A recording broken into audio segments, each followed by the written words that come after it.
توی رابطه گول میخوری اگه فکر میکنی اینا طبیعیه. یادت اون موقع که با خودت میگفتی ایرادی نداره درست میشه؟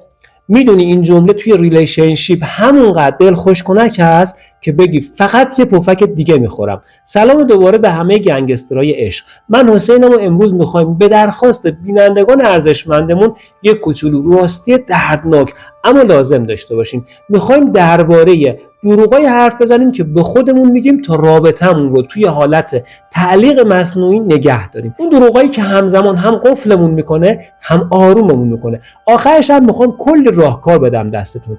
حالا چرا این دروغا اینقدر خطرناکن؟ چون مثل یه پوشش اینستاگرامی هن. روی یه واقعیت زشت رو میپوشونن و بهت اجازه میدن توی فضای فیک خودتو قانع کنی که اوکی هستی. ولی حقیقت اینه که این دروغا دارن آروم آروم ریشه های اعتماد به نفس و احترامت رو میپوسونن. خب بریم ببینیم معروف ترین این دروغا چیان. شماره 1، بذار زمان بگذره خودش درست میشه.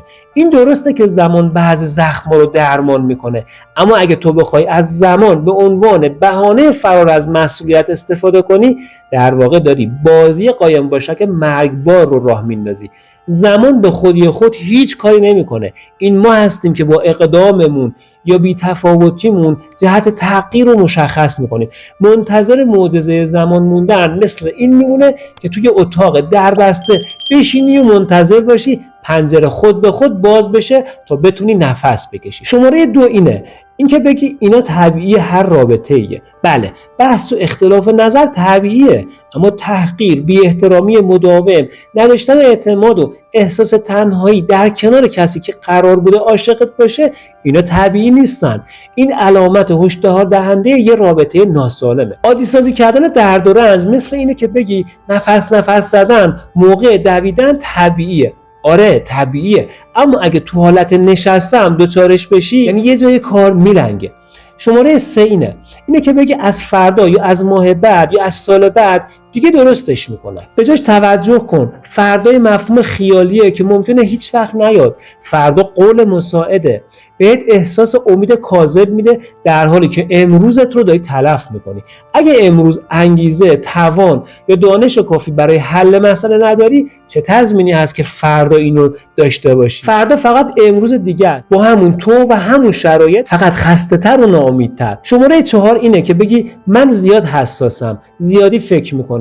این خطرناکترین دروغه. احساسات مثل چراغ قوه‌های راهنماتون هستن. شاید نتونی خود مشکل رو ببینی، اما جهت درست رو نشونت میدم. شماره 5 بدون اون میمیرم. نه عزیزم، نمیمیری. اینو مطمئن میگم. وابستگی عاطفی مریض این توهم رو بهت میده که اون شخص منبع زندگیه، در حالی که تو خودت منبع اصلی هستی. اگه امروز میتونی بدون کسی که 10 سال پیش باهات توی رابطه یا عشق مریض بوده و بعدش دوباره زندگی تو ادامه دادی، مطمئن باش از این یکی هم میتونی رد بشی. اوکی، حالا که با همین دروغای قشنگ و شناختیم، وقتشه بریم سراغ یه چالش باحال‌تر. چطوری از توی این شرایط در بیایم و زندگیمون رو نجات بدیم؟ اول از همه یه نکته مهم، اگه احساس میکنی این دروغا عمیقاً زندگی تو رو تحت تاثیر قرار دادن، بهترین راه حل مشورت با یه متخصصه، روانشناس یا روانپزشک. اونا میتونن بهت کمک کنن ریشه‌های مشکلاتت رو بشناسی و مسیر درست رو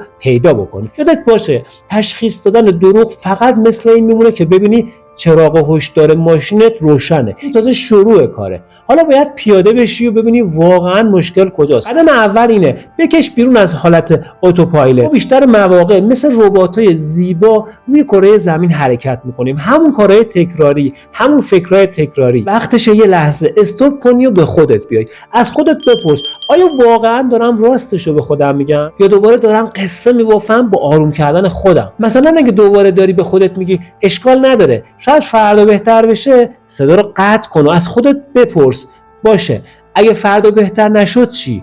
اگه فردا هم همینه چی؟ قدم دوم، بنویس. از ذهنت درش بیار بیرون. اینقدرام راحت نیستا ولی جواب میده. همه این افکار رو که توی کلت میچرخه بنویس.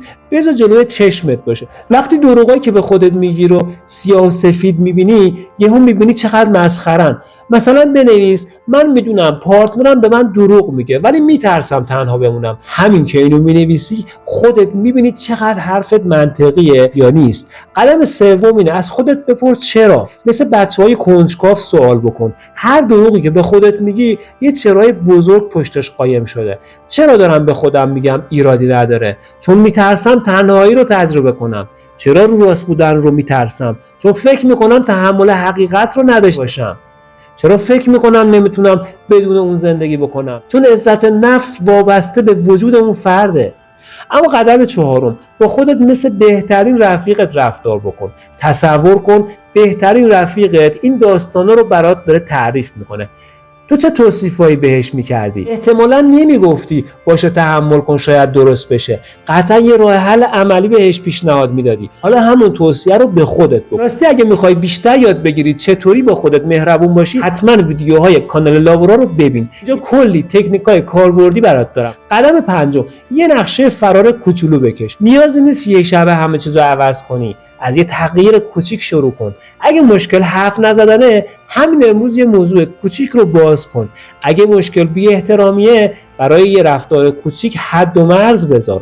اگه مشکل اعتماده، با خودت عهد ببند که دیگه چشمات رو روی حقایق نبندی و حتما مشاوره بگیری. اما قدم ششم و مهمترین قدم، به خودت اعتماد کن. تو قوی‌تر از اون هستی که فکر میکنی. همین که تا اینجای کار اومدی نشون میده یه بخشی از وجودت بیدار شده. به اون بخش اعتماد کن. شاید ترسناک باشه، شاید شکست بخوری، شاید یه مدت درد داشته باشی، ولی مطمئن باش از طرف دیگه این مسیر یه خود بهتر منتظرته. حالا نوبت توه. امتحان کن همین امروز یه دروغ کوچیکی که به خودت میگی رو شناسایی کن و با یه حقیقت کوچیک جایگزینش کن. مثلا به جای مهم نیست حالم بده، بگو دارم درد میکشم و نیاز به توجه دارم. یا به جای شاید درست بشه اینجوری بگو اگه همینطور پیش بره نتیجهش این میشه که.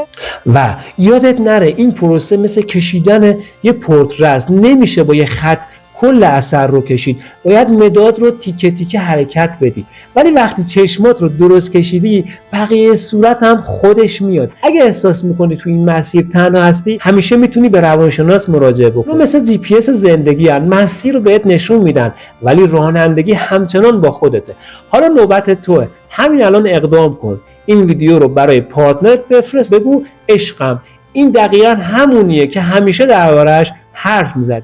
تو کامنت ها بنویس من لایق بهترین رابطه‌ام تا این انرژی مثبت رو به همه منتقل بکنی. اگه میخوای یاد بگیرید چطور با تکنیک‌های ساده اما قدرتمند رابطتون رو به یه بهشت واقعی تبدیل کنین، سابسکرایب کنین چون ویدیوهای چنل رو نباید از دست بدین. یادت نره تو لیاقت رابطه‌ای رو داری که هر روز بیدار میشی و با لبخند میگی چه خوشبختم. همین امروز تصمیم بگیر که از منطقه امن بیرون بیای و عشق واقعی رو بسازی.